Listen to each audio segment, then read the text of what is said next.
thank you very much, everyone. It's a great pleasure to be with you this morning. I'm Sebastiaan.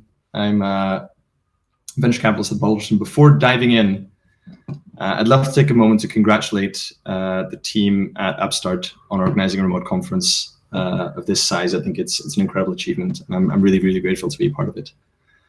I'll try to walk you through in the next 15 minutes or so my take on how you can redefine a category as a startup and how you can make it meaningful for you. To give you a little bit of context, I am a VC at Balderton. I'm part of the investment team here. We're one of the leading Series A investment funds in Europe. I'm based out of London. Parts of our team are based out of Berlin, Stockholm, and Paris. And before joining the team here, which I did earlier this year, I was an early employee at a micromobility company called Circ.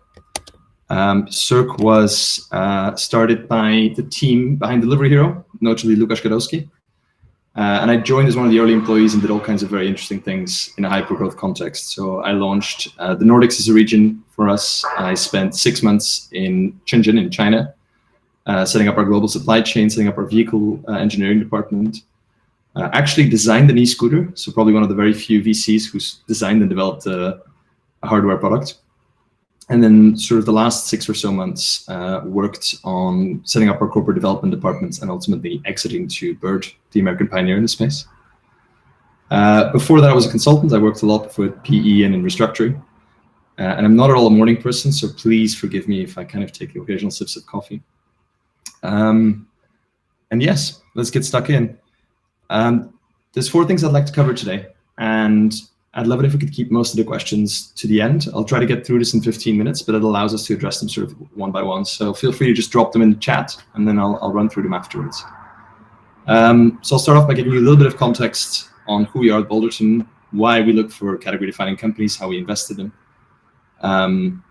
Then I'd love to kind of give you a little bit of color on my view of what makes a startup category-defining, and the full knowledge that it's quite subjective. Then I'd like to cover why you would consider building one, and what actually the big benefits are to building a category-defining startup, and when you should do it. And then lastly, apologies, people have decided to start doing building works outside my house. Lastly, I'd love to walk you through a little bit how I think about redefining a category, and walk you through 3 small cases to give that some color. So, at Balderton, we are, as I mentioned, a Series A investment fund based out of London. We've been investing for about 20 years in tech companies. I've invested in that process in about 220 companies, had a number of really great exits, and worked with fantastic entrepreneurs. Fundamentally, what we believe in is backing entrepreneurs who are looking to build great companies, and who are looking to build great companies, and who apologies for that, working from home. So we're looking to back entrepreneurs who want to build great companies with global ambitions, and who ideally want to look at a market and completely throw it upside down. We particularly like to back very kind of revolutionary founders. Over the years, like I said, we've backed about 220 odd companies. We announced a number of investments recently, including Riff, which is an audio-first asynchronous collaboration platform, and Demodesk, which we announced this week. There's a lot that I could talk about today. The 2 that I'll try to highlight are Depop and Revolut, both of which we invested in around 2015. So hopefully this should give some benefit of mature reflection. So what makes a category-defining startup? This honestly was the hardest slide to build in the entire presentation to think through. I think there's a lot of different aspects, and in a certain way,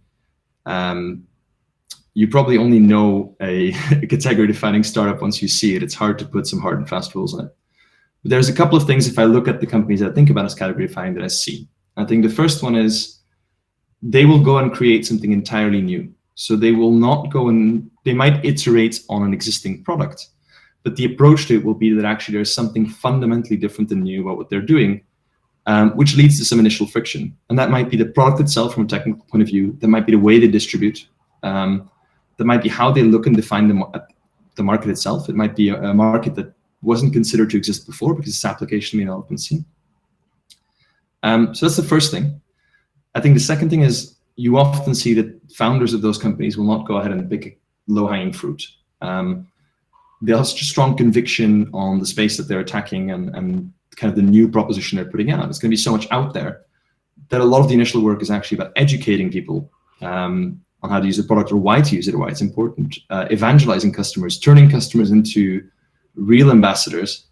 And that's because if you attack an existing category and you say, I don't know, I'm making a better Coca-Cola, that may not necessarily work. If you go and reframe the category and you say, actually, I'm working on guilty pleasure healthy drinks, that might be a category people didn't consider before. And the third thing for me is, and this is what you also see with the founders, is often they have a very thorough understanding for the real subconscious underpinning needs of their customers, which they approach through first principles thinking. More on that later, but I think the idea is that you don't just go out and ask your users what they want, but they actually really, really understand things they may not even be able to articulate. Now, if you think about category defining startups, there's a number that might kind of come to mind, and I've put down a few here that I sort of thought about initially as I took a piece of paper. Some of them are portfolio companies. But obviously not every single big startup is a category definer, and this is my initial kind of take at it. And actually it's fine. Most startups don't create a new category, and they also don't need to. I mean, what they do is they'll go out and look at a market that is badly segmented, or a segment that's underserved, or a combination of needs in the market that you can segment. They'll resegment an existing market and capture a big slice of that. And that's perfectly fine. That's a great way to build a fantastic tech business. So definitely not saying that defining a category is the only way of doing it, or the only way of building a big business, or the only way of creating value. It is a way. Now, segueing from that, why would you do it? Why is it relevant? Well, there's a couple of things. I mean, there's the reality of being a startup. It's tough. I don't need to tell that to those of you who are currently in a process.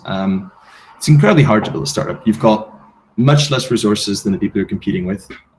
It's a bit like the quote up here, right? You're building a plane, you're learning how to fly it, and you're trying to convince people, especially investors, that it's a rocket, all at the same time. Compared to the big behemoths in your industry, that might be very different. You may not have credibility, I think, especially in a B2B space. You don't have a track record, you don't have previous clients necessarily. People haven't thought or heard about the way you want to solve the problem. And often you have no obvious existing channels because you're attacking a new market or users in a different space. You actually have to go out and evangelize whatever the startup is you do. You have to go out every single day and hustle and sell and get people on board, and also listen and learn what the things are that are relevant. But obviously it's not all doom and gloom, because as a startup, you've got one big advantage. You are nimble, you can grow quickly, you can iterate, test and try, and if it fits, you can go with it. And that's the story I want to cover in the next sort of short explanation about why you might want to look at defining a category. Let's take a trip way back down to the early days of the internet as we know it. The year is 1999. Everyone is extremely worried about the Y2K bubble. And there is an 800-pound gorilla in the CRM space called Siebel, which was later acquired by Oracle. And Siebel has an extensive software package that takes a long time to install, but is very decent, is used by all of the Fortune 500 almost, to say, and it's on-premise. And there is no reason to consider that there might be any kind of cloud in the sky, anything worrying about that. Come around Salesforce, or back in 1999, Sales who? They had 5 pilot customers, they had no revenue, and objectively there was no reason why they should beat Siebel at their own game. So what they did is they actually thought, what is the game we're playing? And long summary of this, but this is often how it starts. It's looking at the fact that the table is stacked against you or against your customers and your users, and wondering if that's the case and thinking what would happen if you don't do it. And so what Salesforce did is Salesforce went out with a cloud-first approach. The initial strapline and approach was literally faced on the death of software. They had a couple of great moments when they went to Siebel's user conference and walked around with a huge stop sign that said "Stop Software." and said it's a death of software. For their 4th anniversary, they invited someone dressed up as the Dalai Lama to talk about how spiritual enlightenment came from moving to the cloud. But what did they actually do? They redefined that category. As long as the category was install on-prem with engineers, run something for a Fortune 500, they could never win. They could never build a bigger sales force, more credibility. No one gets fired for hiring Siebel. As soon as they redefined it from something that you pay an install fee for, and that is on-prem, to something that lives in the cloud, works like an ecosystem, something that you're constantly paid, that you pay for like a utility, they could go out and attack this market. And lots more we could talk about here, but just look at the track record. 60% year-on-year growth on average for the last 20 years. The cloud CRM market didn't exist 20 years ago, and it's 75% of the CRM market. As a consultant, I actually worked at a bank that still used Siebel. I was shocked. Estimated market size for just cloud CRM, 40 billion. For cloud on the whole, I think in 2009, it was north of 250 or 300 billion. All by thinking about different distribution. And this is what defining a category does, is you change the game. It allows you to work away some of those huge obstacles that we talked about earlier and level out the playing field. The other thing, and I don't want to kind of wear this example too thin, because I'm sure this is the one we all speak about and heard about, but if you change the game, if you can define the rules of the category, you can also bend them to work for you, to work for your distribution model, your solution, how you want to earn, the weaknesses of your competitors, what your customers might need. Which means if you create a lot of value, you can actually capture the lion's share of that. And I think the iPhone is still a very clear example of this. To this day, it is not the most sold phone in the world. It is not the most used operating system, but it absolutely hogs up smartphone profits. And that's even more so as kind of the service infrastructure around it develops more and more from the ecosystem they've created. They've changed the game. They've captured most of the value that was created. So not to labor the point, but it's worth it. HBS did research with 100 of the fastest growing US companies, identified 13 of them as category definers. And so basically these 13 were responsible for 75% of the market capitalization growth over, I think, 3 years, and 50% of the revenue growth for publicly listed companies. That's huge. Now, going to the final bit, and the bit where I try to help you, I think, in thinking about how this might be applicable for you. How do you think about this? Well, I've got 3 loosely held strong opinions that I want to share with you, each with a small case. The first one is, I don't think you can define a category by trying to do everything at the same time. I think you need to go out and find out what the key feature is for that new category you're creating that really gets users on board, that really creates enormous additional value. And at the same time, focus on the fact that a certain number of others don't matter. So you don't do them that well, or they're meh, at most they're Olympic minimum. In our portfolio, we have Revolut, not Evolut as I spelled here, who are a very clear example of this. When we invested in their seed in 2015, they were laser focused on one thing, being the very best for sending and spending money abroad if you're a consumer, doing away with the pain points of foreign exchange fees, transaction fees, settlement fees, etc. They identified a series of key pain points in this, reworked a process that was transparent, easy, involved a credit card, an app, a social factor, and then thought about acquisition, went for a freemium model, viral features, and so on and so forth. Happy to detail more. How did it work out for them? They used that initial very targeted product as a beachhead to get consumers on board, to grow very big in their user base, and then to tag on products and actually change the experience you had with your bank and essentially be one of the pioneers of the neobank category.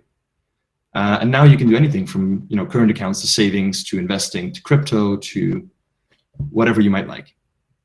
The second point is know your customer inside out, which doesn't mean ask them what they exactly want. It means understand them fundamentally. Second portfolio company here that I think shows this quite clearly for us, also an investment from 2015. Gen Z is a huge category that grows for fashion purchasing. But until a couple of years ago, they were really badly served because on one hand, they were discovering trends, things they wanted to see from a social network that was increasingly online, think Pinterest, Tumblr, Instagram, and others. On the other hand, buying vintage clothes and buying unique pieces was something that you had to do on eBay, which was designed for, selling a garden shed or a car or golf clubs. It just didn't work. So Depop went ahead and basically built a social fashion marketplace with, feed, following, people you might like, mobile first, so you actually reach people on the device they're looking for, fresh brand. Again, momentum has been great. These are kind of publicly available figures that I pulled from TechCrunch. I think from 2019, they had 16 million creators, 90% of which were under 26, 500 million GMV in 8 or so years that flowed over the platform, which is obviously huge. But then why did it work out? Why did the Depop succeed? Well, actually, they really fundamentally understood their customer. They understood that if you're Gen Z, you don't want to be shopping on the platform that your parents use. You want something that works for you. If you would have gone out and asked people, do you want a social shopping platform? You probably wouldn't have had a response, because it would have been like, do you want an eBay with a Facebook element to it? Meh. But they understood their customers so fundamentally they could design a product around it. The third and last point, and then let's jump into Q&A, is even if you define a category, being the first one to move into it doesn't mean you win it. Leadership ultimately is something you need to sustain, gain, win, defend. I think the best example here is another European company. So Spotify came around 2008 and was by far not the pioneer in digital music. I mean, digital music, as you can see, has been around from 1993, and there had been a lot of different approaches to it. But often it was a clunky experience for users, and it didn't work for industry. I mean, I listed a couple of issues here, but if you remember, downloading a 99-cent or a 10.99 album from iTunes was expensive and difficult. You needed the space and slow, and they didn't always have the catalog of the artist that you wanted, and you weren't entirely sure if you liked this song. On the other hand, you could go to Napster, you could download things illegally. That's a huge problem for both the artists and for you as an individual. You could listen to, say, Pandora or SoundCloud and have, live mixes or live radio. But none of this kind of addressed the point of being social, of being able to work, stream. You look at it on different devices. So we then see around, 2010, 2012, at the very beginning, is as mobile and broadband kind of improve, streaming starts happening, initially from radio stations and then more and more of these different players. And there were, dozens of players, some hyper local, some specific to certain record labels. It was just a minefield of players. One of which was Spotify. Yet Spotify ended up dominating this market. How did they do it? Well, they didn't take it for granted. They looked at this category and thought, if we're obsessed with our customers, if we want to win, what do we really, really need to get right? And there were basically 3 elements, which I'll walk you through very quickly. The first one was to understand that you needed to bring artists on board. And that was a different kind of licensing. That was trying to get people to be paid per listen for the volume that they use instead of a flat off royalty. The second thing was to try and push demand so that you had more and more demand to bring more and more artists on board, which then went from basically providing it for free or freemium or ad supported to attract those users who weren't used to paying for music, and an unlimited subscription model where you could basically listen as much as you wanted to. And then thirdly, I think also very importantly, tech, right? One of the things that Daniel X talks about is he wanted to create a product that was much better than piracy, which meant no latency, no quality issues, works on any kind of device, has a social element to it. And so again, they launched their app in 2009 from day one, looking at social and at very low latency. And that's why they pulled away. And how much did they pull away? Well, they were not first to the market, but they've got 35% or so globally. And they're in a league of their own when it comes to NPS and how they're rated, because they're customer obsessed.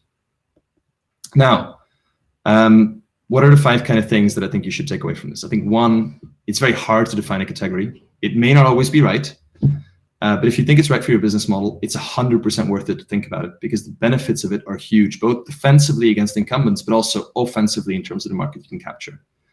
The second thing is, if you're thinking about defining a category, you need to change your thinking from there is a market, an addressable market, what share can I take? And much more go and think, what market can I create? Which is new use cases, new users, new distribution methods, new needs, anything of that sort. The third one is, category definition is not a big bang. This is the Revolut example. You need to find your way in, that you're super focused on it, you really, really well, and then work step by step from there. The fourth one is, I think, what I try to convey with Depop is understand the customer, but think for yourself, be visionary, don't just execute. No one asked for the iPhone before it was there. And the fifth one is stay obsessed. If you're not obsessed at delivering things that your customer wants, if you're not thinking about how to create value in that market, someone else will, and they will take your spot. Thank you very much. I've left my email, Twitter, LinkedIn there. Be really happy to kind of get any follow-up from this. And we'd love to open up for Q&A.